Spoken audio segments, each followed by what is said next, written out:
Good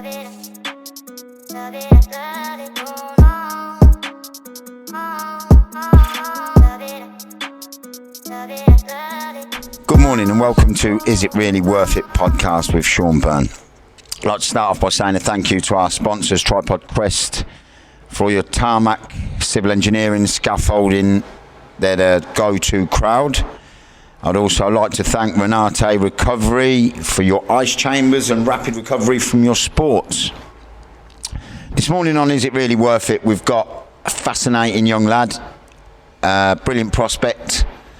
I'd like to say good morning to Ellis Zorro. How are you, mate? Thank you for having me. I'm good, thank you. Yeah? Yeah, I'm good. Right, so you're the current cruiserweight boxer champion. Yeah. 12 unbeaten. 14. Oh, 14 unbeaten. Sorry, from the boxer. Yeah. Yeah. Cracking competition, cracking bit of boxing.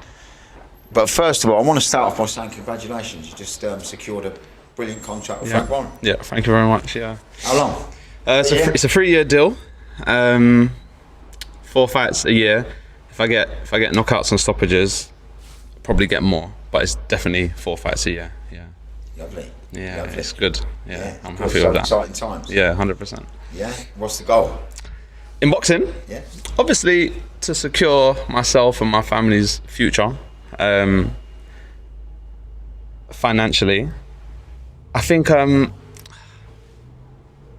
it's easy to say I want to be a world champion. Everyone says, I want to be a world champion. I want to unify divisions, rah, rah, rah. I think I just want to reach my potential. You know, I think I would, if I didn't become a world champion, but I reached my potential, I would be more content. Does that make sense? Than if I become a world champion, but I could have unified or I could have went up and down in weight classes. Does that make sense? So I just think I want to focus and dedicate my life to being the best that I can be in the ring, Yeah, brilliant. You came to boxing late, Ellis? Yeah, very late. So I'll start from the start, yeah? So, yeah? Shall we go back to the beginning? Let's go back right to the beginning. Okay, Right. Birthplace? Lewisham Hospital, yeah, South London. Yeah. Family life was good up until I lived with my mum and dad. I got an older brother and a little brother. Family life was good until about when I was in year 7, which is, 11 years old, 10 years old at the time. Family broke up. And I think I recognise it now that I'm a man, but at the time I didn't know what was going on. Me and dad moved out. I stayed with dad. My 2 siblings went with my mum. But yeah, I don't know, like, even now I'm trying to figure out exactly what happened, but I think emotionally it just left some holes in me, if that makes sense. Some trauma. Dad worked long hours, so I was left to my own devices a lot between year 7 and let's say year 10. Okay. Yeah. Obviously, South London, Forest Hill, Catford, Lewisham, you know, we have a reputation. So there were certain activities outside of school that I was getting involved with. I think what drew me into that was probably the breakup in the home. Didn't really feel I had a sense of belonging anymore. Does that make sense? Yeah. Like my stronghold or my fortress was gone. Yeah. And sometimes when you get into gangs, or whether you want to call it a gang or just friends, if that makes sense, from the area, you're just looking for a collective, you're looking for a place of belonging. It's that camaraderie, the brotherhood, you know. Yeah. You feel wanted. Yeah, the value, yeah. And I didn't have that at home at the time. For whatever reason, I don't know, I just didn't have that. So that's what I was seeking. I wasn't necessarily a bad child, but obviously got involved and did certain things. I was playing football at a young age, actually. I was playing for Millwall Academy. I played for Millwall Academy. I was good at football, man.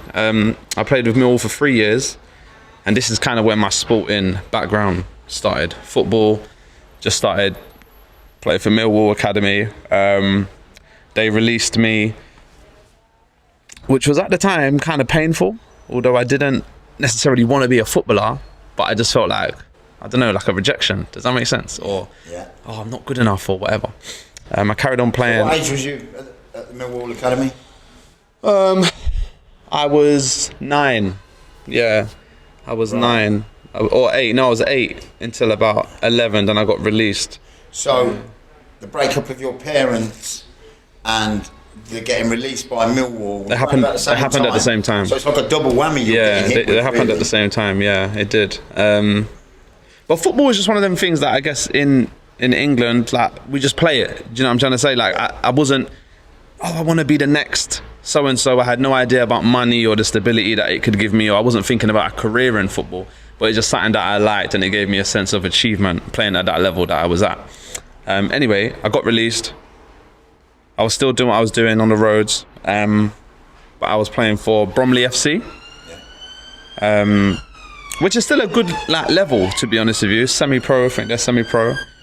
But the drop in levels was, I didn't really have the motivation. I felt like I was too good to be there, you know. And I kind of just fell out of love of football. But the damage was probably done when I was released from Millwall, to be honest with you. Yeah. Like damage as in your mental belief in, maybe not yourself, but the people who you thought believed in you. I think it was more, if I'm being honest, and even when I was young, I could recognise it was the politics. Yeah. It was the politics, like, it wasn't an ability thing. And I don't say that to be defensive, but it just wasn't. Like, I kind of knew that I wasn't being released on, like, my ability or my lack of. Yeah. Maybe my attitude was a little bit, you understand? Or I was a little bit argumentative. Yeah, no, and then which would be understandable after going through what you've just gone through. Yeah, and not being able to like express it the way that I can now, or understand the feelings that I was feeling. But yeah, then even when I went to Bromley, it was just the politics, man. Like, trying to get a breakthrough in football is sometimes just who you know. Yeah. Similar to boxing, and we'll move on to that. Yeah. But I think I just fell out of love of football, or doing it seriously. Because of the politics, and I had no one pushing me to do it either. If I had someone in my corner saying, "Oh, you know what? I know you feel like this, but let's still pursue it because, you know, in 10 years, X, Y, and Z, you could set yourself up, you'd be in a better position." But like I said, at the time, we were just playing football, and I had no one really pushing me to, or encouraging me to continue to do it. Yeah. Right. So, you're playing for Bromley. 14. Yeah. Hard age to be at for any young kid growing up now, 13, 14. Yeah. You're gaining more choice, you're gaining more opportunities for choice. Did you choose the right things or the wrong things? A lot of the time, at that age, I was choosing the wrong things. Yeah. I couldn't even put my finger on it, though. It was the environment that we lived in. I don't think I had any friends or peers that were necessarily living the right way. And sometimes when you're young, like now, we can get up and I can drive to another area. I can catch train to another area. But when you're young, all you know is Catford. Your plot. Yeah, all I know is Lewisham. All I know is, you know, between Catford and Forest Hill. And that's all I knew.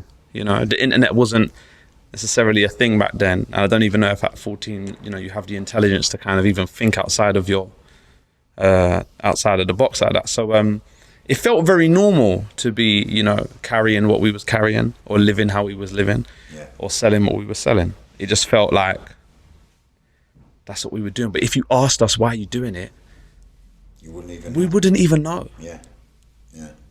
It's no understanding at all. yeah. It just the where we was, the lifestyle we was in, and we spoke about this off camera, but about the parents and the family thing. But our family just didn't really know. Yeah, they just didn't really know, and yeah, I'll just leave that there. Yeah. But you see, a lot of the kids don't let their families know. Yeah. They don't. You know, it's not as if these young kids come in and say to their parents now, "Oh, I've just been down the park. It's been kicking off all night. We've been bang at it." You know, parents don't hear this. They hear, you know, what the kids want them to hear, so they're never going to know. Yeah, I think now I'm older, I see that young people are much more strategic. But if I be really honest, it's like some of our parents were there, you know, they were present, but they weren't present. Yeah. Does that make sense? Like some of my friends, not proactive. Yeah, like some of my friends, like me, I had a mum and a dad, and at the time I lived with my dad, who he provided. Does that make sense? But it's like we wouldn't necessarily have certain chats that I could have with you. And it's like a vicious cycle because his upbringing, he wasn't necessarily taught how to do that either. Yeah. So he doesn't really know how to do that either. So you can't even look at him and think, oh, well, why are you not engaging with me on this level? And then, a lot of my friends, single mums are working, sometimes more than one job. Yeah. So it's like, look, my job is to tell you to do the right thing and trust that you'll go and do it. Yeah. And that's what mums would do. Well, it's hard to be a mum, a dad, and all the jobs all at the same time. Exactly, or two jobs. So sometimes, the parents just wasn't around enough. They just, we'd make our way to training, we'd make our way to the park, like 6 weeks holidays. We'd just be outside, doing whatever, and it's just like, you just live in a day at a time. And families don't know. And I think there is, parents need to be held accountable a little bit. But at the same time, it's just, it's just the environment that we lived in at the time. It was very, very messy, and there weren't enough, mentors or leaders. There were some, but there weren't enough to put a word in your ear to say, oh, you know what? You should be doing this. You shouldn't be doing this. You should be doing that. You know what I'm trying to say? Yeah, and on your manners, Ellis, what's the community centres, youth clubs, like activity orientated venues, have they all shut down? Yeah, when did they shut down? Maybe, I know there was a big cut and all that stuff. I can't remember exactly when it was, but now there's nothing. There's nothing. But when I was a little bit younger, there was a little bit more. Like I can recall going to a youth club in Bellingham, and we'd go on like retreats and trips, and it was there, but the peer groups outside of that, like our main time when we was outside on the roads or outside by ourselves, that was our main influence. Yeah. The music that we listened to, that was more of a pulling force than, the youth club we was in. Yeah. Does that make sense? And once you're in the lifestyle, you're in. Once you've got issues with another guy from a postcode, it's like you can't just come out. Yeah. You can't, even now at this, I'm 29, like, you understand what I'm trying to say? Yeah, there's certain things that still carry over to where you still be thinking, I don't necessarily want to be seen here, or I don't necessarily want to. I am there. Be on point, and this is when I'm 29. Yeah. And this is when I was 15. Wow. So you understand? So especially at that age where you don't drive, you don't work. It's just you have to go to this school, and this school's got issues with this school for whatever reason. You're stuck in there, because I'll be honest, a lot of people were in it because they were stuck in it. A lot of people were in it because of where they lived or who they knew. It's rare that people really want to be doing some of the things that they're doing. Yeah. They don't want to do it. Yeah. It's just you're pressured into it. Yeah. So, 14, 15, 16. Yeah. You're kind of running with the wolves. Yeah. Education. What's going on with your education? Education, I was never great. I was never bad. I didn't necessarily find, some kids, they're really intelligent, but they're not motivated by it. But I just, how can I say this? I don't know. I just didn't really go to school to learn. It's not that I couldn't learn, or if I applied myself to certain subjects, I was okay. But it wasn't until I hit about 17 where 17 GCSE times when I'm seeing people getting GCSE results, and now they're like, oh, what am I gonna do with my life next year? Am I going to sit somewhere? What do I do with it? It wasn't until then that I really started like valuing or appreciating education. But yeah, I never excelled, if I'm being honest with you. Didn't necessarily struggle, but I never excelled. Do you think that's because at that age you started to understand what the qualifications could do for you in life? Yeah, it was like year 11, I think, is the GCSE times, right? Yeah, and I remember like scraping. But I remember seeing friends of mine, close friends of mine, who wouldn't even tell you what they were getting, or they were failing bad. You know what I'm trying to say?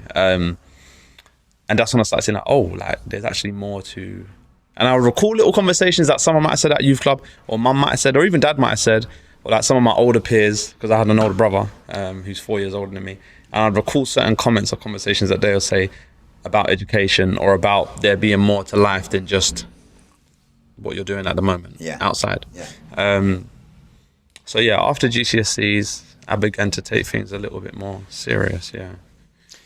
So the qualifications you got from your GCSEs, was that the reason you went to college? Because you could have left school, couldn't you? Yeah. And, you know, what choices would you have been left with if you did leave school then? Not much, to be honest. I probably would have had to do an apprenticeship in something, which isn't exactly, or live on the streets. But I tell you what did steer me kind of the right way at this point, because this is a crossroads. We spoke about crossroads.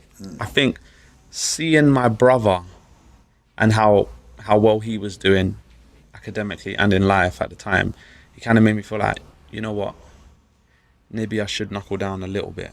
Does that make sense? The road stuff was still there. This was an older brother? This is an older brother of mine, yeah. Same mum and dad.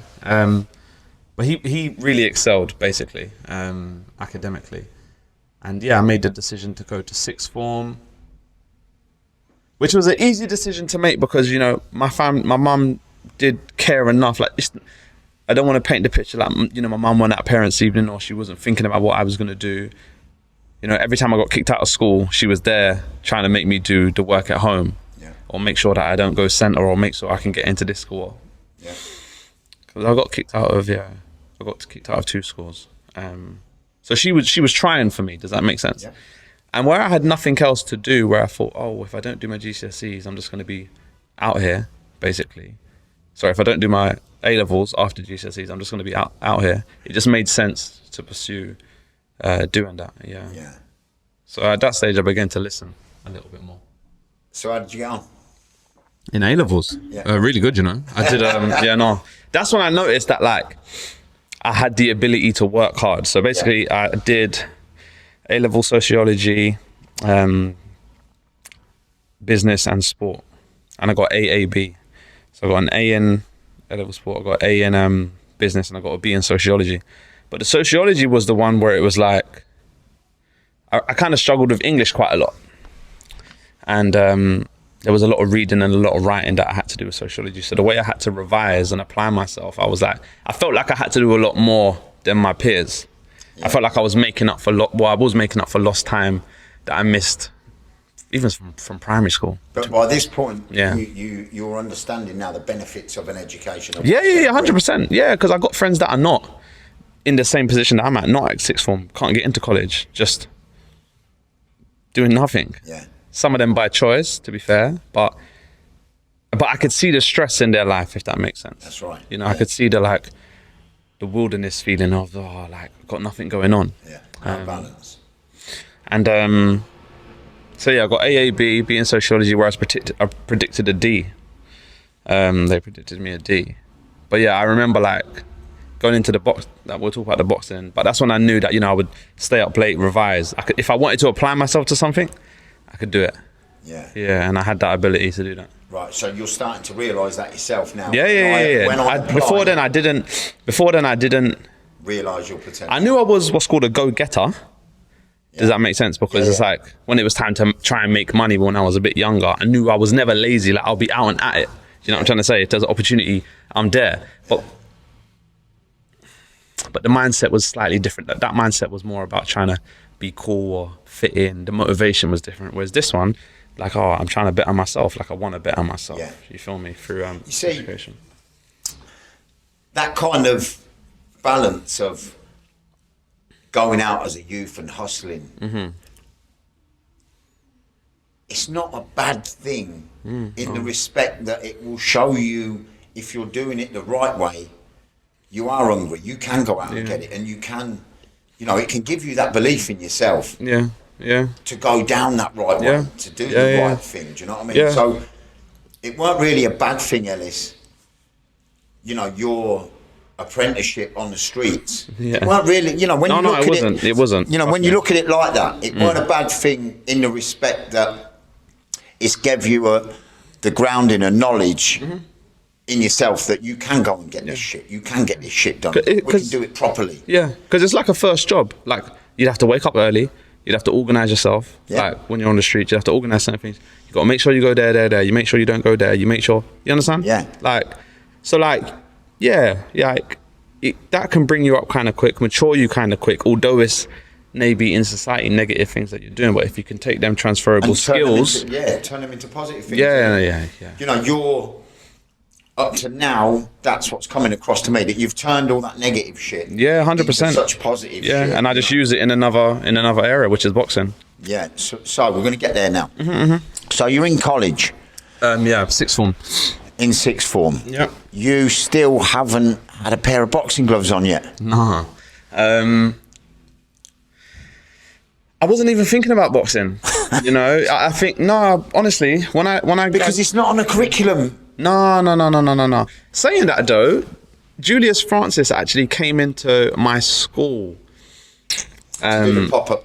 To do, but you know, and I've tried to do this like later on, like work with schools, and I've done a bit working with schools with boxing, but because it's got to be self-defense and you can't do contact, it's like, it's hard. Yeah. The crossover is very difficult to like actually do proper boxing. So a lot of kids are not interested in it because you just want to fight each other. You don't want to like necessarily hit pads and hit the bag and actually learn how to box. That's right. But I do recall him coming into the school, giving a little demonstration.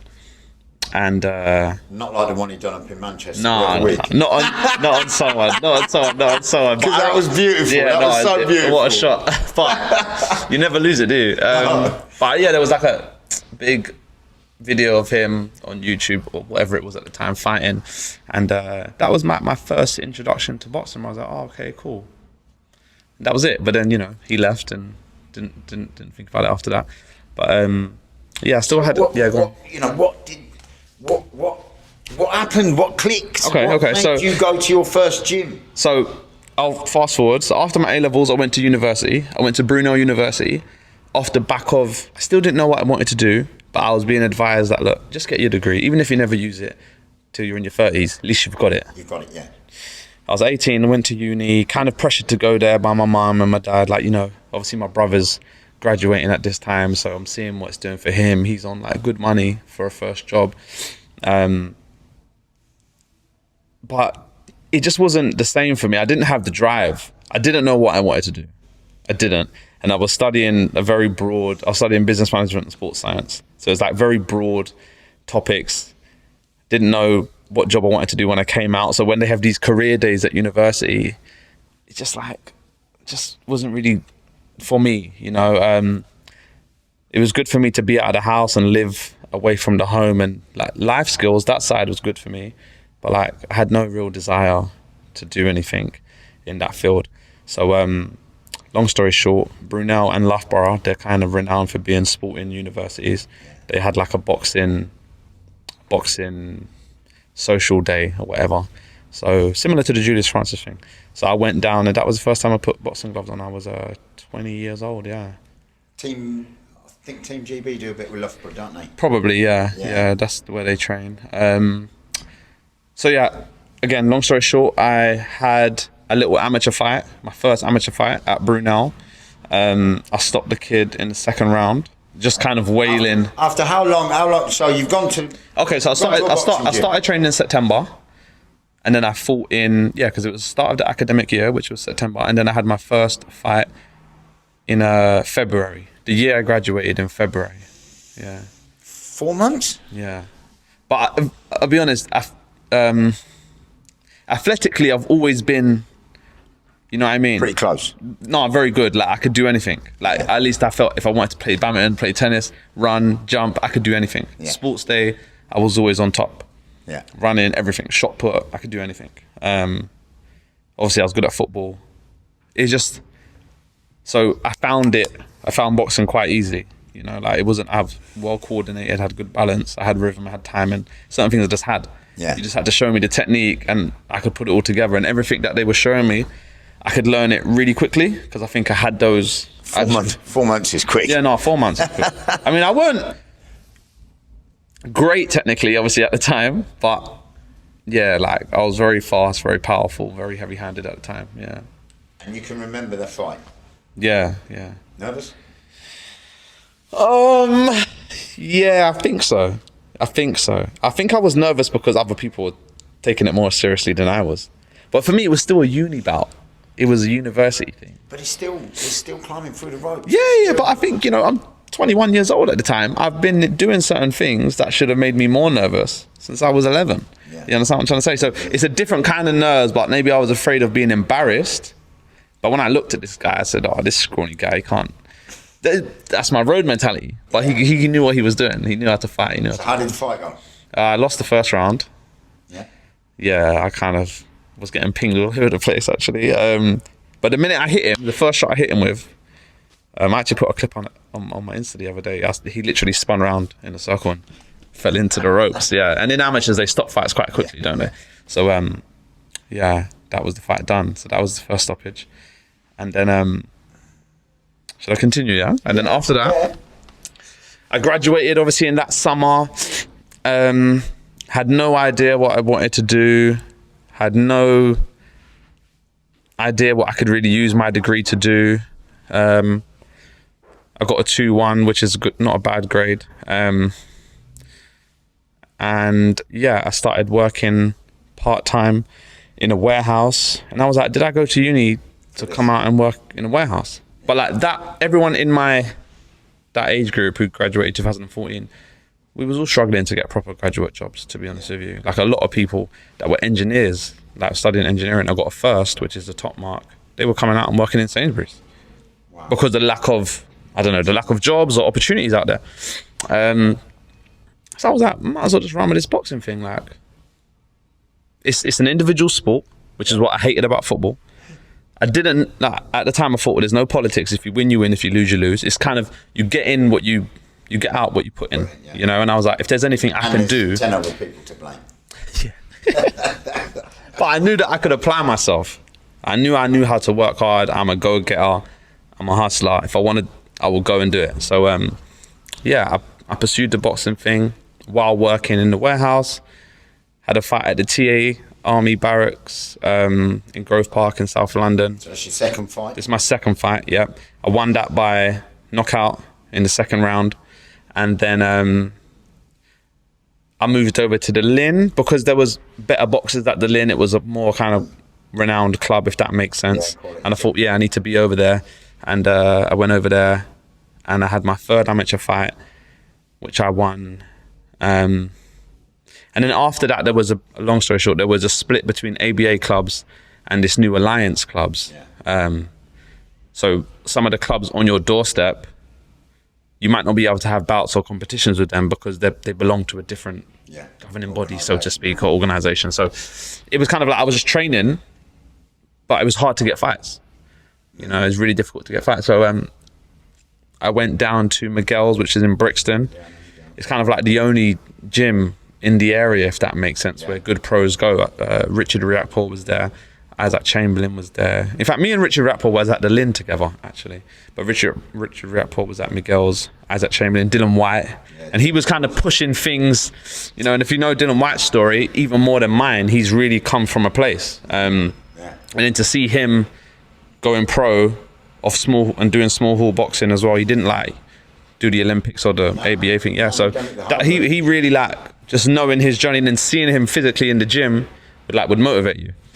And also he wasn't necessarily, without being disrespectful, he wasn't necessarily like very good technically. He was a unit, he's a powerhouse, but he weren't, you would see him in the gym struggling to do certain things, like, you know, technical things. So you didn't feel like he was far away, basically. And while I was training with them boys, who was already pros, I just thought, I'm not as good as them. I'm doing what they're doing, and I'm not far off. So yeah, I decided to turn pro. Big crossroads at that time as well, to be honest. So go on. 3 amateur fights. Yeah. To turn pro. Wow. Yeah. But again, I've been doing sport for a long. In my mind, I know it's different. It definitely is different. I see that now. But in my head, I was like, I've been doing sport for a long time.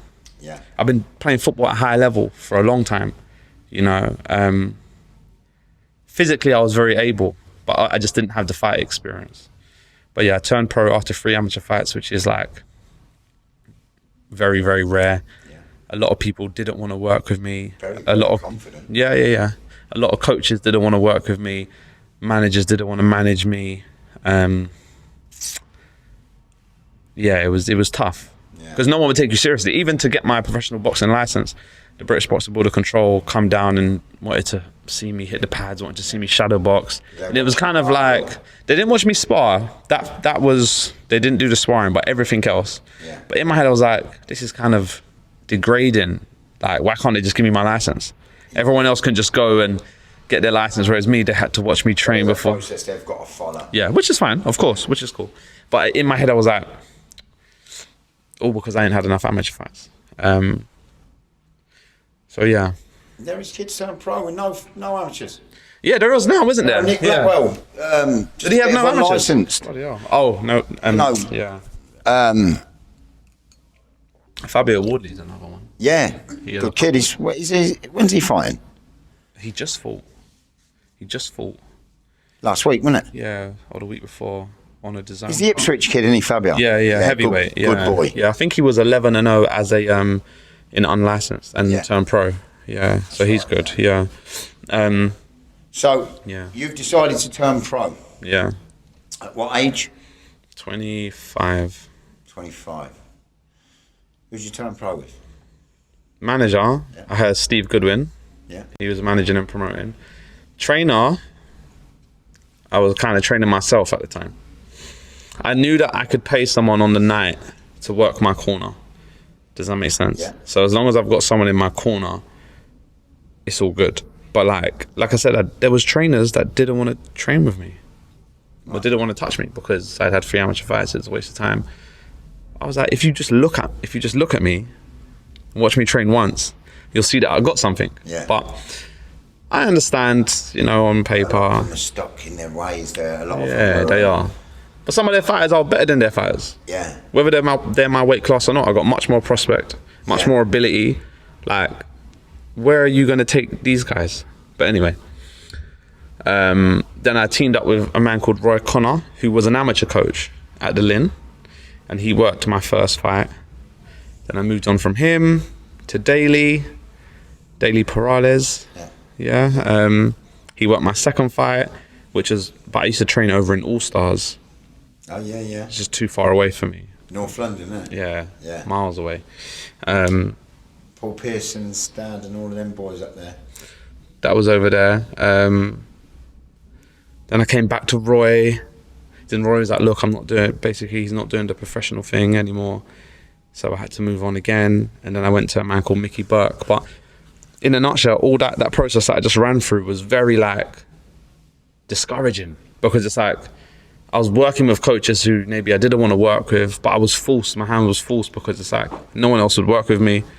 No one would really take me serious. Even the coaches that I was with at the time, I'm not sure how seriously they took me. Does that make sense? And it's like, I actually want to do something in this sport. And it was very, very frustrating. But that's the level I was at. If you're small hall, you have small hall coaches. So, I couldn't cry and complain. Then I joined Mickey Burke over at the Tour Gym in Bexley. And he was my first proper coach and showed me a lot of what you see now, Mickey Burke. He's connected with iBox and Al Smith over in Bromley. So yeah, and then I think I was 4-0. I went 4-0, 9-0 with him. First 3 knockouts with him. Yeah, he really brought me on a lot. Yeah, Mickey Burke.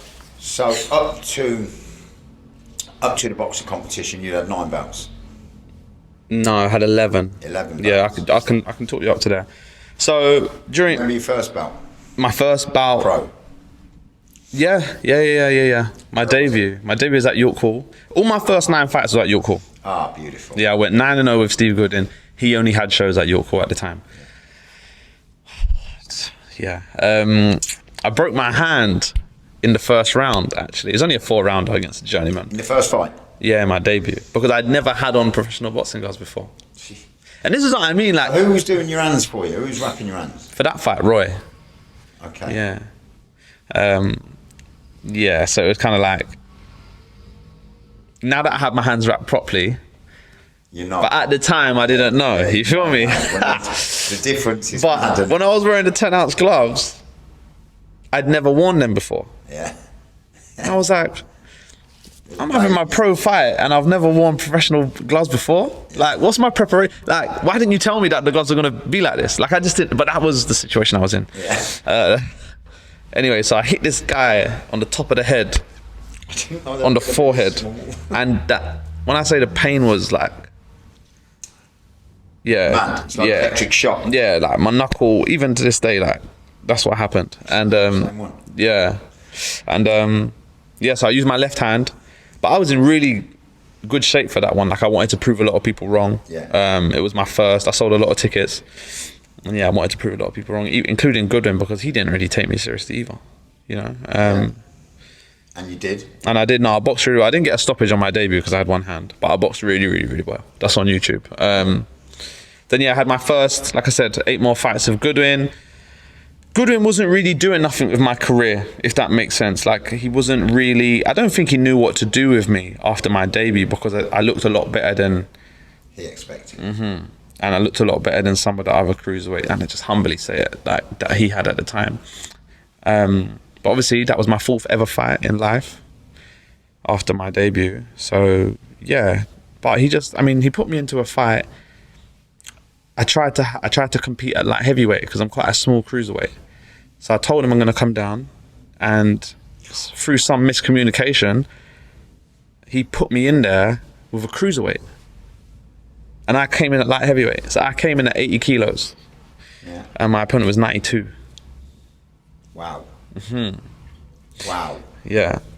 And as soon as I hit the guy and as soon as he hit me, I could feel the weight difference. Because obviously I'd been sparring like heavyweights.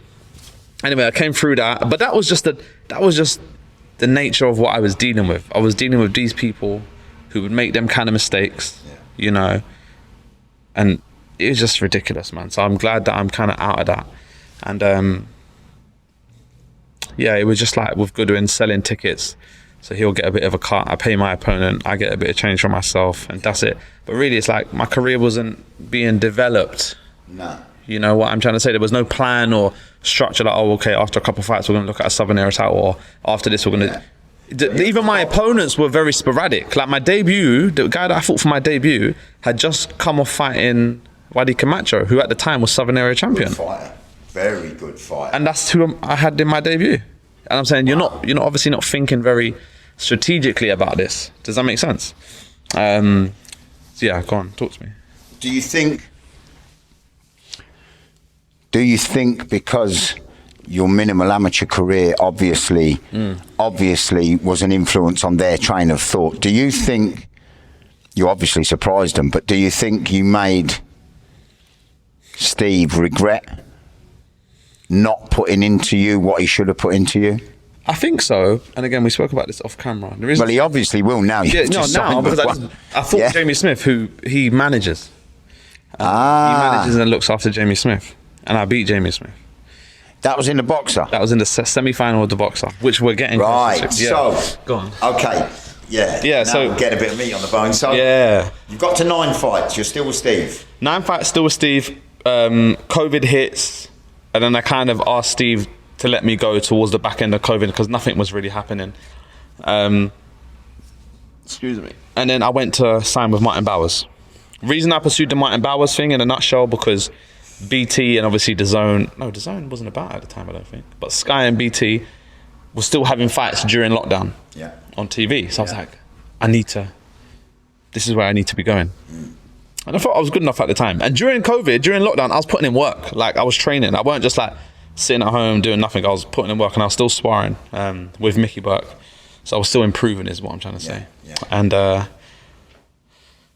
yeah, let me say this. So I left Mickey Burke because it's like he didn't have, as good as a trainer he was, he didn't have the platform to push me, does that make sense, into fighting on TV. It was like, he's a trainer, not a manager. So I went to Martin. I had a fight on BT on David Adelaide's undercard in November. I don't even know what year that was. But that was my 10th fight. Got a 2nd round stoppage. So now I'm 10-0. 10-0, 5 knockouts. So my record is looking healthy. I've just had a thing on BT Sport. But I'm still hearing stuff about my amateur career. Or lack of. Yeah, like all now, I've had 10 fights and 5 knockouts. I got more knockouts than I do amateur fights. But I'm still hearing about my amateur career. This is the fickle side of boxing. It's so... Ellis, it's... and that's why I said earlier, I thought boxing had no politics compared to football. Boxing's the biggest bunch of worse. bitches. There's too many politicians in boxing. But look, come on. I'm getting into this. So at 10-0, you know, Martin couldn't really take me to Frank and say, oh, look, I've got this kid. Other than my ability, and he was letting me fight on TV shows, they weren't really trying to sign me because I didn't offer nothing. Anyway, long story short, I had another show that we just watched here. I got a first round stoppage against Ozzy Jervier in Essex. That made me 11-0. So Martin got me 2 fights. When you went to Martin and Tony, 9-0. you were 9-0. They obviously believed in you. Yeah, 100%. But Martin's been around so long, like he knows how the game goes. He's like, you need to, you know, we just need to get you something. We rather need to get you a title. But the title that we were trying to get, guess who had that? Steve Goodwin. And he's saying he's saying this on his podcast, he's not gonna let them fight me because I'll beat them. Right. Unless we give him a crazy amount of money. Right, so now you've gone to Martin. Yeah. He's obviously realised Steve, yeah. So he's trying to cut your progress down now slowly by not. He's trying to get in the way. Yeah, he's trying to get in the way. That's maybe a bit of human nature and a bit bitchy, but it's boxing. So Martin has got you. You've had 2 fights with Martin. You're up to 11-0. 2 fights, 2 stoppages. I'm 11-0. You know now that you need a faster kind of launch to push you out there now, and you're pretty confident at this point.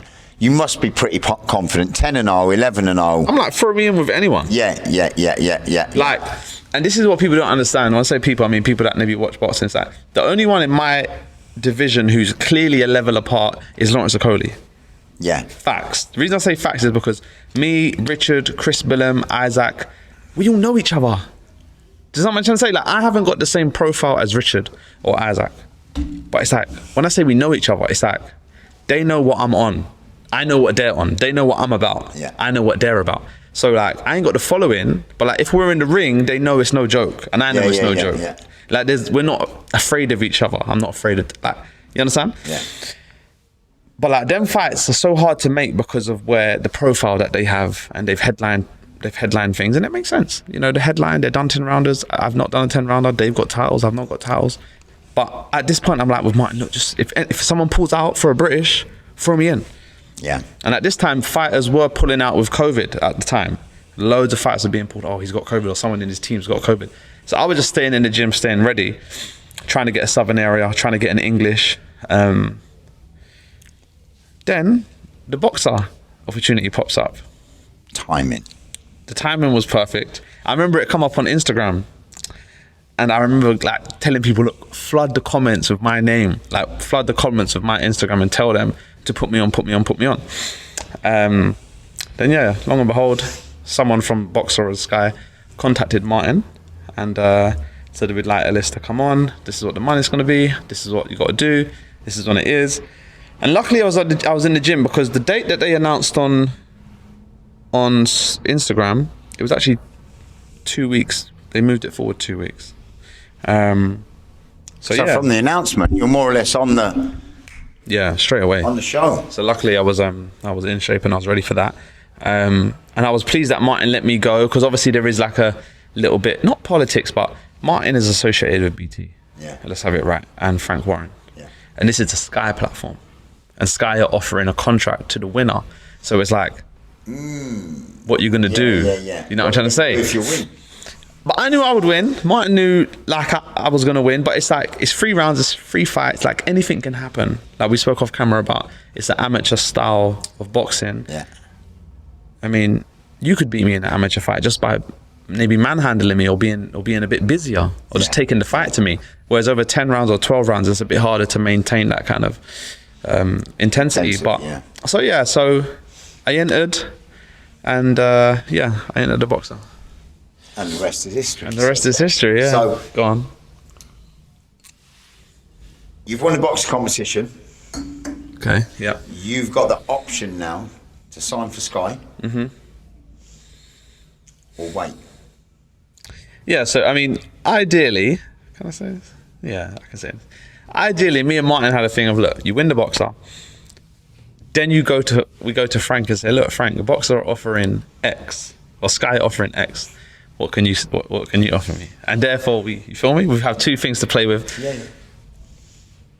And Frank would offer me something better, you know, and I'd go with Frank. And that way, it's all in house, you know. I'm with Martin, and with Frank. It's easy. Exactly.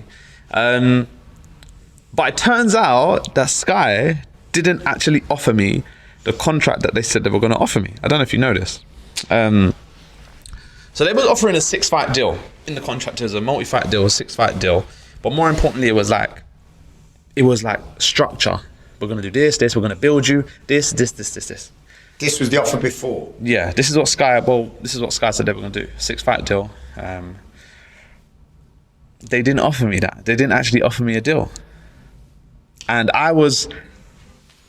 after the box, I was like, they paid me the money, and I was waiting for them to get through to us. This is going to make you laugh. I was waiting for them to get through to us. Maybe like a month's gone by, and I ain't heard from them. And I'm like, what the hell is going on? Monday, Martin comes into the change room. He's like, oh, I just spoke to Sky. This is how he's so blasely, yeah. I just spoke to Sky, and they're not going to offer you nothing. So we're gonna go and see what Frank's got to say. I was like, hold on. Like, I've been waiting to hear. Yeah. I've been looking forward to hearing some numbers, and you're telling me that they ain't like, he said it's so. Why? But why? He said it's so I'll get there. He said it's so blasely that I almost like didn't believe him, and I was like, nah, can I hear this for myself? He's like, yeah, cool. Took me into the office. We called the guy. I won't say who, but we called someone from Sky on loudspeaker, and he's basically like, look, like in the contract it says we have the option, and it does say that. In the contract that we signed before the fight, it says they have the option to sign the winner. Right. So they haven't taken the option. But when I'm like, why? We just haven't decided to take the option. And I'm like, hold on. Would that, do you think the amateur career? I don't know. I think it's a number of things. But what pissed me off, what annoyed me a little bit was that I won the thing, no disrespect to my opponents, I kind of won the thing in second or third gear. I didn't really tax myself at all. Yeah. I'm 14-0. Your main cruiserweight is 14-0, Richard Rekpo. We're not necessarily in the same place. I got ability, I got a good story, I speak well. My boxing style is good. You got something you can build here.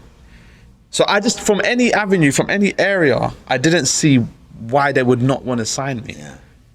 You understand what I'm trying to say? There was people in that tournament that if they won, because of the nature of the tournament, anyone could have won, as we discussed. Yeah. But it's like, say for example, Jack Fay. Say he won. Yeah, I'm not sure if you remember him, but say Jack Fay. He don't really have the most appealing style, for example. So it's like they might look at him and say, okay, cool, he's 2-0, but how are we going to build him? With the crop of cruiserweights that we've already got, how are we going to build him? Where does he plot in? But it's like me, I'm here, I'm 14-0, established, ready to fight for titles. I won the thing in second gear. Commentators were saying that, social media, whether it's Twitter, Instagram, everyone was saying I looked a level above, and I did. You got Richard, I can go in with Richard. There's Vidal, Scott Forrest, there's a few guys over there with Sky, Luau, Dion Juma. Yeah. These are fights that can happen right now. You know what I'm saying? So I was very confused as to why they didn't sign me, and I was a little annoyed that I didn't get the offer. Like a reason. Yeah. I didn't really get a reason, and I was. At least you understand with the reason. But I'm here guessing. Oh, they've got too many cruiserweights. There's rumours that Lawrence is going to Sky, which would make sense. Or there was rumours that they spent a lot of their budget on Ben Whittaker, which again would make sense. Not necessarily my problem, but I'll get to this in a minute. But people are looking at me now that I've signed with Frank as if to say that I violated Sky, or I turned down their offer. And I'm like, they didn't offer me nothing. They offered me a fight in September. They said, we got a show in September. So no package, no stability. Yeah, just a fight. Yeah, just the fact that, we'll give you a fight in September, and if you come through, then you can fight in the new year. But it was like, I'm not going to be looked after probably not financially and in any other way, because I'm not one of their fighters. You know, it's like me saying, look, I can't give you £100, but I can give you £1. Yeah. You can never go and say that I didn't offer you some money, right, yeah. but it's like, come on, what are you gonna do with £1? Yeah. Like, you'd be thinking, what am I gonna do with £1? You need Yeah. £100. So it's that's the narrative, you know. But all these interviews, like media, you know, 40k and the contract, 40k and the contract, and the contract, and the contract. Oh, what's it gonna contract? But I'm saying all the interviews. This is on Sky. This is what they're saying. How do you feel now that you're going to be like a Sky fighter? Blah, blah, blah, blah. But anyway, I'm not here to, you know, push thing. But it's just they should have, on their part, if you fed that information out to the masses that, you know, you're going to sign the winner, you should at least say, look, we ain't signing him because da da da da da. Don't leave it out where I'm just in no man's land and no one knows nothing. And people, like, it's your tournament, it's your contract. That's right. It's your contract that you said you were going to put out. So now people are asking me, since I signed with Frank, I've been congratulated, but it's like, everyone just wants to know why I didn't sign with Sky. And which I can answer, you know, but it's like, but they don't know, so they will assume, you see.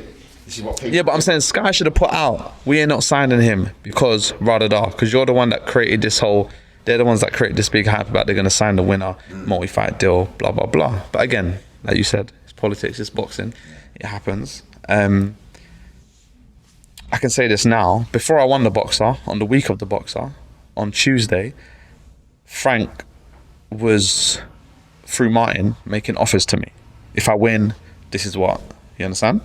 This was before the end of the Boxer? Yeah, this was on Tuesday, and I fought on Saturday. Okay. So you've got an extra little bit of incentive now? Yeah. But I think if Sky offered me something, I would have been able to say, look, Frank, well, look, they're offering me this. And it's business at the end of the day. Come on, they're offering me this. But where they didn't offer me nothing, you kind of just take what you're given. But look, at the end of the day, I went with Martin back at the end of COVID when I was 9-0. I went with Martin to sign with Frank. Yeah. I fought on BT. I wanted to sign with Frank. Yeah. I've always wanted to sign with Frank. You understand? So it's like, I don't want to paint it like I wasn't going to sign with Frank or it's a bad, I got the short end of the stick. But it's like, I'm just saying what's annoying is that Sky didn't offer nothing. Yeah. And there's a narrative that they did, and there's a narrative that I declined what they offered, you know. I'm where I want to be now anyway, because I've always wanted to be with Frank. But it's just that, like, financially, could have had a bit more to play with. So you've got what you wanted. Yeah. Around the longer route. Yeah. And you know, I give credit to Sky or the Boxer or whatever, because it's like that tournament with its exposure has done a lot for me on social media. It's created opportunities like this. It's like they done for me in one night what would have taken me maybe, you know, 3-4 fights to do with Frank. You understand? So it's like, I've got that clout. I've won the Boxer. I'll always have won the Boxer. Yeah. That pictures and interviews, the videos, they'll be there forever. Yeah. Do you know what I'm trying to say? So it's like, it is a bit of clout. It's something I can bring to the table and be like, look, I've won the Boxer. Yeah. Well, it's a barring tool as well. Yeah, exactly. So it's like, it has changed my life a lot for the better. So I'm grateful for that. And it's what's propelled me into, you know, being in the position that I am now with Frank. And like, they can sell me now. There's something they can sell me with, you know. I won it on Sky. I'm 14-0, I'm undefeated. There's no one in the Frank Warren stable that has a record like mine. There's 4 other cruiserweights, but they've all had less than 3 fights. Yeah. So I'm in double figures, so it's just I'm in another place. So I can get a lot more attention, I can get a lot more focus. So yeah, that's where we are now. So you've just won the Boxer. Mm-hmm. I'm going to touch down on autism. Yes, yeah. Not a bad wage packet from the Boxer competition. Yeah. But you used it on something very, very special. Yeah, 100%. Tell me. So my daughter she's 5. She was diagnosed with autism when she was like 18 months, which is quite young. But she developed really early. Does that make sense? So she was already talking, responding to her name, functioning. Then she started to like regress. Her mum is a teacher. I've worked in a school before as a TA. I've worked one-to-one in special educational needs with a boy who was non-verbal with autism. So we kind of know what we're looking at. We started seeing certain signs, took her to get tested, and yeah, they diagnosed her with autism. And since then, it's like Lewisham Council isn't the most productive or proactive with getting things done. They move kind of slow. So getting help via them has just been really difficult. Even now, the situation that I'm in now, trying to move her school from a mainstream to a special school, like they've taken too long to process what's called her EHCP plan. Long story short, the council, Lewisham Borough, just piss me off when it comes to this stuff, right? NHS, obviously, we know to get anything done with the NHS is a very long process. Now it's like, I've got this money, I can go private, and I could have gone private before, to be honest, with the money, I'll be honest, but it's like, I can do it consistently now. We're paying £600 for a 6 weeks block. Does that make sense? Yeah. She's being seen twice a week, Tuesday and Thursday, for 6 weeks. They come in 6 weeks blocks. £600, that's half price. Because of someone saw my interview that I gave on Sky, they was moved by our story, they've offered us 50% off. So it would have been £1,200. So before the Boxer, would I be able to pay £1,200 consistently? It wouldn't really make sense. Whereas now, I can. Or I can pay for 2 blocks, see how she does after 12 weeks, see if we still need it, or pay for another. You understand? So I had got that flexibility. I didn't want to start something and then not be able to, finish it for her or carry on for her. So yeah, that's opened. And that's mainly all I've really used the money on, to be honest with you. I mean, I've got some fast food and rubbish like that, but yeah, like when I won, that's what I was thinking about. Yeah. I was thinking, like, I've done this now. Like, it gives me as a father a sense of pride, joy. You understand? Because it's a situation where it's like, I'm a little bit hopeless in the situation. I can't help her to function higher. If I can carry something, I can pay for something, I can beat someone up if I need to, but it's like, I can't, this is outside of my area, you understand, of expertise. So it's like, so now I've done that, yeah, it gives me great joy and pride, and it's like everything that I've been working for has allowed me to do this. Like the stress I went through when I first started boxing, working part-time jobs, it's like now I feel like I've won the Boxer. That 40k is kind of like compensation for all the drama, all the tickets I had to sell, the small hall shows, fights getting cancelled, not being taken seriously, you understand? Yeah. Not getting no money in lockdown. And now I feel like 40k, and now I've just elevated, I'm going to be fighting live on BT Sport. I'm there now, you understand? So it's like, and she'll never be, not without, but you understand? I'll always be able to provide. Yeah. And that's what I want to do, like, so yeah, I'm in a good place and I'm happy.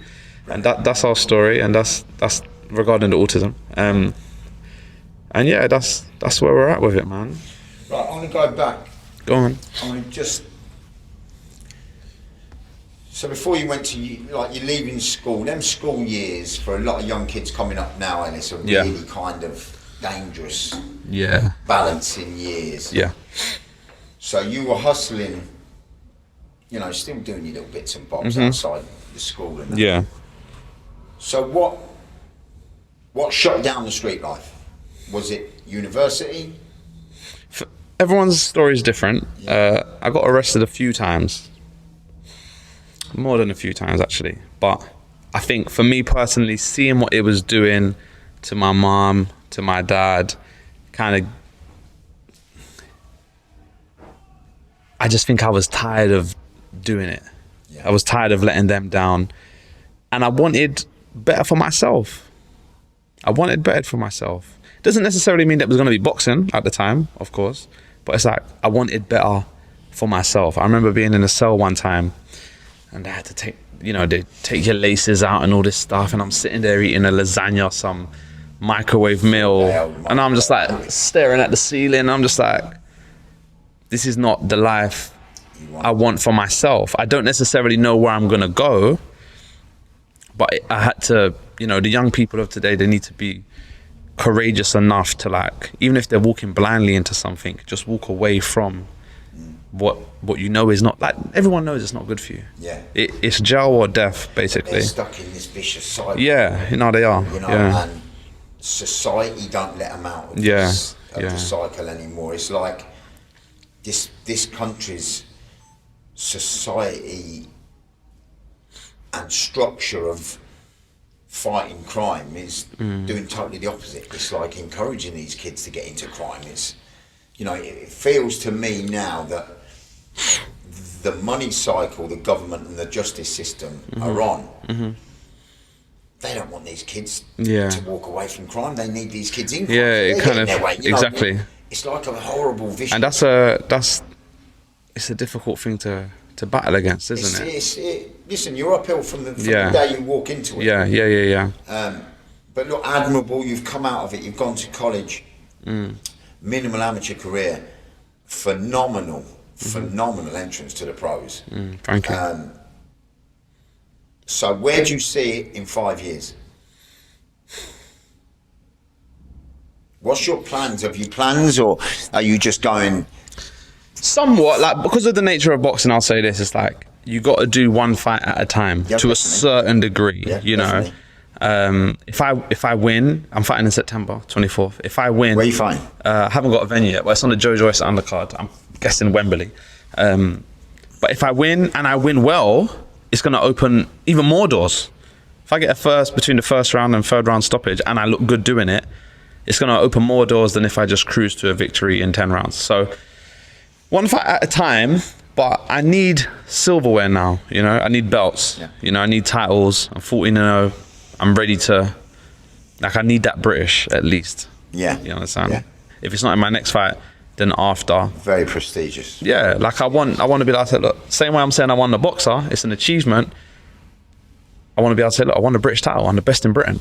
In my generation, if you like, or my era, like, I won the British title, you know, and it's just like more to motivate and inspire other young people. I can go into schools with these things. Whereas at the moment, I've been asked to go into a couple of schools and I've gone, but it's like, if I had something that they could understand, because I know what the boxer is, we know what the boxer is, but it's like, they might not grasp it until they see it. But now, like, I've got a title, or I've got a trophy, or whatever it is.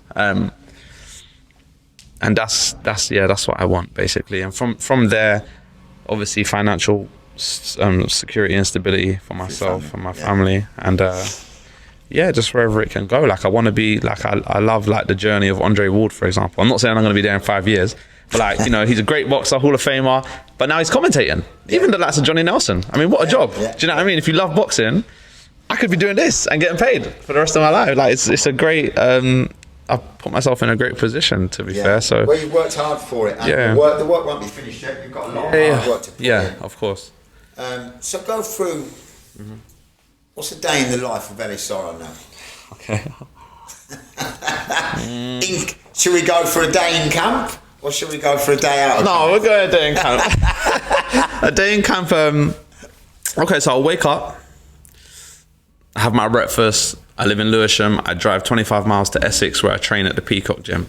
I train between 10 o'clock and 12 o'clock. I come home, I do the school run, which we have to do because they haven't made provision for her to be in after school club because she needs a one-to-one throughout the whole day. And Lewisham haven't provided the funding for her to have someone after school. Like I said, her mum's a teacher. She finishes school in another area at like 5 o'clock by the time she gets out. So I take it on myself to pick her up. And I take her, I might go soft play. I like to do something. Go out to eat, go soft play, instead of just taking her home, bouncing off the walls. Take her to the park. Weather's been nice recently, so I've been doing that. And then evening comes. Once her mum's back, I would normally I might go to the gym, I might swim, hit the sauna, or do some form of cardio. And that's what I do Monday to Friday. So boxing in the morning, normally cardio in the evening, school run. Where's your road work squeezing? Yeah, cardio. So cardio in the evening, yeah, cardio. Because we train in the morning. Yeah, we train in the morning, 10 o'clock to 12, and then I'd run in the evening. On Thursday, we actually run as a group over at Greenwich Park or...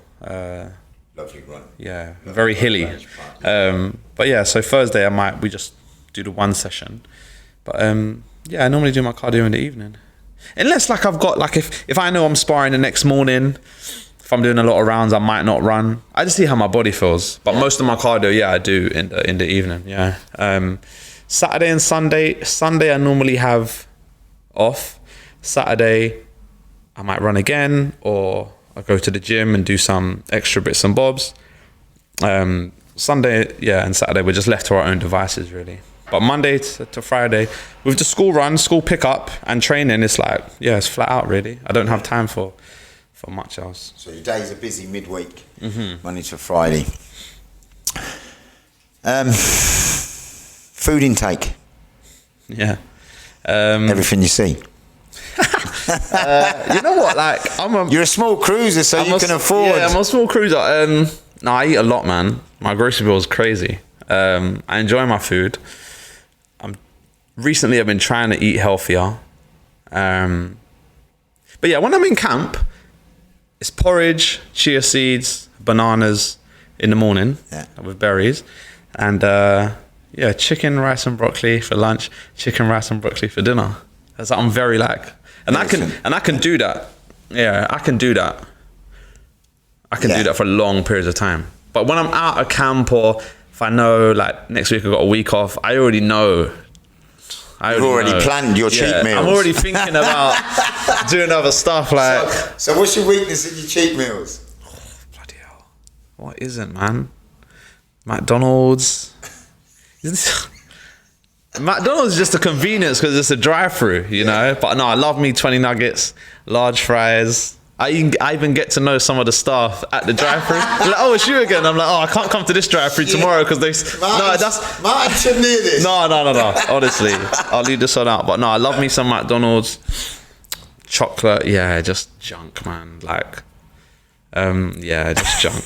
It's embarrassing. Okay. We'll get away from it. Yeah, it's just embarrassing. So, road work in the evening. That surprised me, that, you know.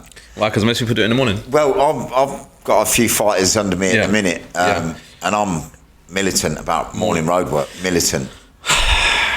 It was always the way for me when I was a pro. It was like I prefer it in the morning because empty stomach, can wake up nice and early, just get it out of the way. I mean, like, I'm doing fasted cardio basically. Yeah. You know, I'm burning off. Like, it's easier to maintain my weight because you're a small cruiserweight. You don't need the fasted cardio. Yeah, I don't. That's true. But I'm saying I still feel like my preference is to do it first thing in the morning. Yeah. Sometimes come home and then get my day. Like on the weekend, gym at 10. But that's what I'm saying. I can't do it. It's not a big enough window. No, but on like a Saturday or Sunday, yeah, first thing I just wake up. I mean, Jack's here off camera. Like, that's what we run in the morning. Yeah, run in the morning. Most times run in the morning. But yeah. Again, I'm in a training camp, but I have a coach who tells me what to do and when to do it in the week. So I can't say, oh, Martin, I just want to run. No. Yeah. Do you know what I mean? Yeah. So, but we train there. Don't, as in, it's hard. Oh, I know. It's hard. Yeah. So I'm not like going to be like, oh, I want to do more. Like, I'm not necessarily begging to do more, you know? And we do a lot of like, we don't necessarily do road work, but we do a lot of like sprints on the treadmill, interval sprints. And there's been some weeks where I just haven't been able to do road work because it's like we're doing so much. Might do 1 minute on, 1 minute off, which is, you know, the equivalent to like 400 meters around the track really, or 3 minutes on the treadmill incline and then whatever. So, and then when you look at the treadmill, it's like, oh, you've done 7K.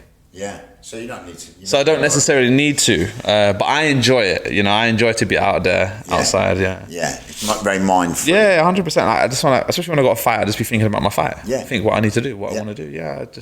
It's active recovery as well. If I don't want to push myself too hard. Yeah. So special ingredient, the road work. Yeah.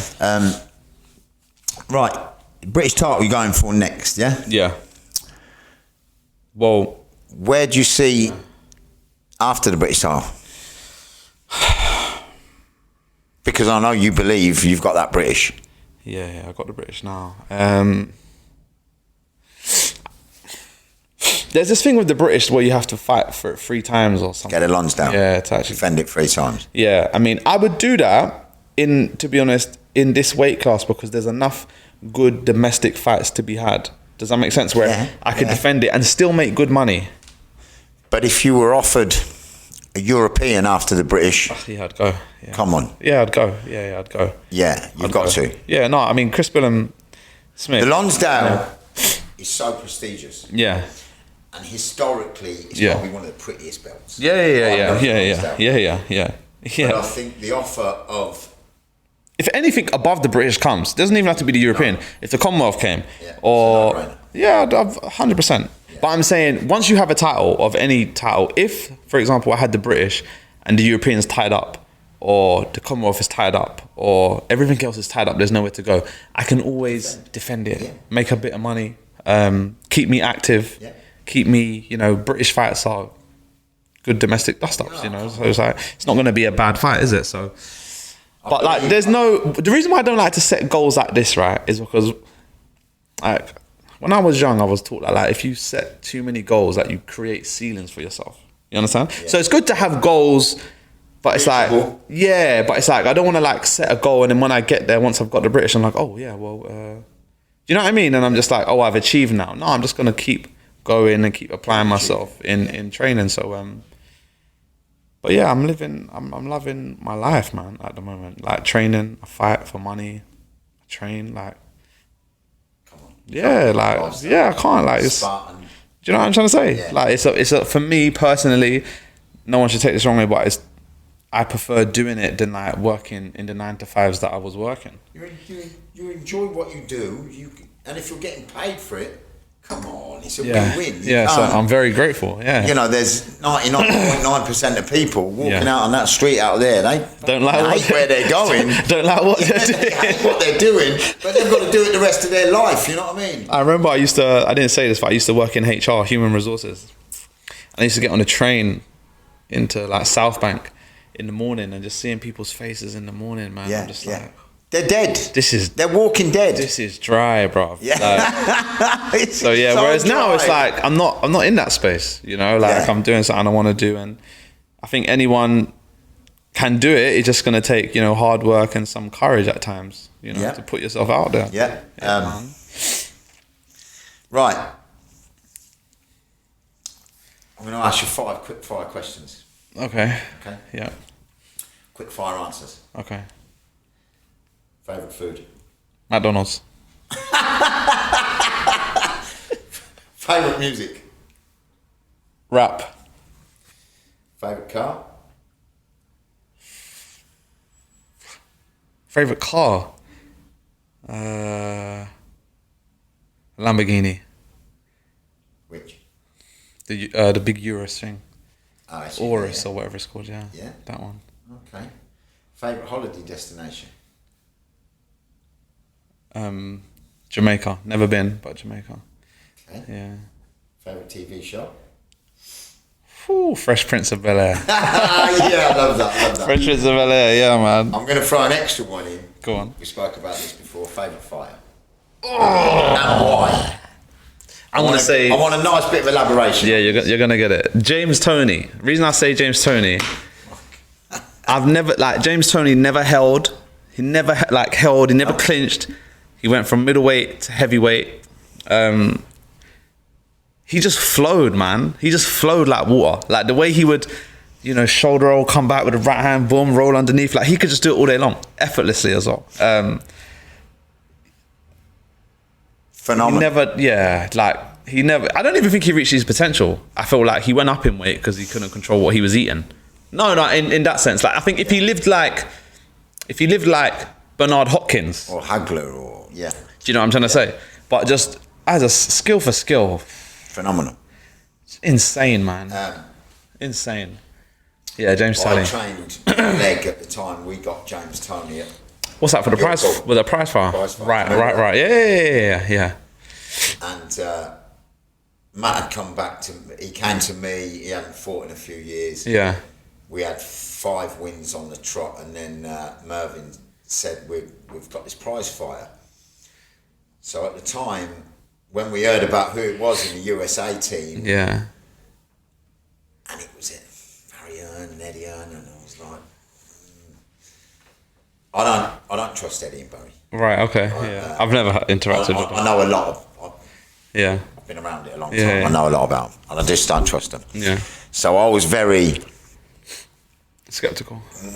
Did we go in it or not, Yeah. Matt? But I knew that would give Matt the launch for the Joshua fight because Right. AJ Yeah. was coming through At the time. Yeah.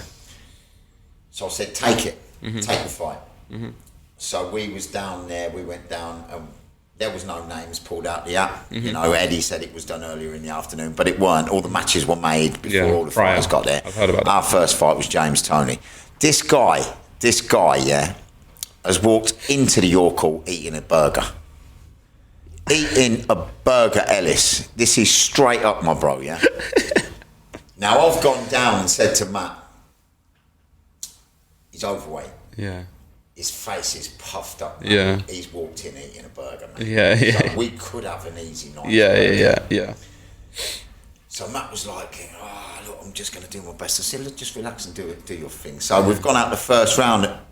We've won the first round. Yeah. Because we were mobile. Yeah. We were very, very mobile. Yeah. And James was Just not. Just gauging. Ellis, he threw the sweetest backhand. He Oh listen. my gosh! The beginning of the second, the second round, we nicked that as well. Okay, so right. he's only got one round left. To do is to make it up. Yeah. Well, he timed The right. the most beautiful right hand, and that split second. That's all it takes. That split second. Yeah. I just sat back and thought, that's why you're great. Yeah. No, That's why you were. And some of the fights he's had, I mean, He never ducked anybody. no. Anybody. Mike McCallum, that fight. What a fighter, McCallum. Yeah. A fighter. The thing is with McCallum, he's like James Zorro, didn't duck no one, didn't get the credit Mike McCallum, I don't think. But I just think to look at, James Toney's style is more exciting. Yeah, it's a fluid, exciting style. You know. The counter punching is just Phenomenal. even some of the sparring sessions he's got on YouTube, he's just there, like. Yeah. So that's my favorite fighter. Yeah. Okay. Ellis Zorro, Yes. thank you very much. Thank you for having me, man. Pleasure, I've man. loved it.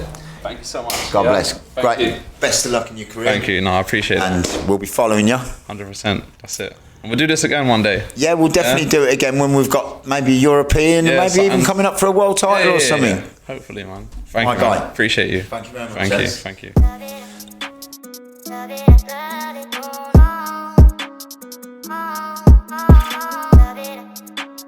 Love it.